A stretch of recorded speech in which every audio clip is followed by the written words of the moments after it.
ہشام بن عروہ نے اپنے باپ عروہ بن زبیر کے واسطے سے بیان کیا، انہوں نے حضرت عائشہ رضی اللہ تعالی عنہا سے آپ نے فرمایا کہ غزوہ خندق میں سعد رضی اللہ تعالی عنہ کے بازو کی ایک رگ اکحل میں زخم آ گیا تھا۔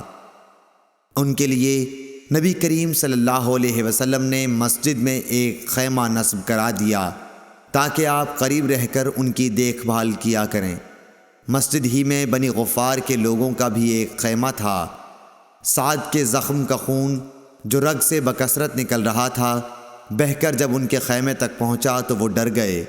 انہوں نے کہا کہ اے خیمے والو، تمہاری طرف سے یہ کیسا خون ہمارے خیمے تک آ رہا ہے؟ پھر انہیں معلوم ہوا کہ یہ خون سعد کے زخم سے بہہ رہا ہے۔ حضرت سعد رضی اللہ تعالیٰ عنہ کا اسی زخم کی وجہ سے انتقال ہو گیا۔ صحیح بخاری حدیث نمبر 463۔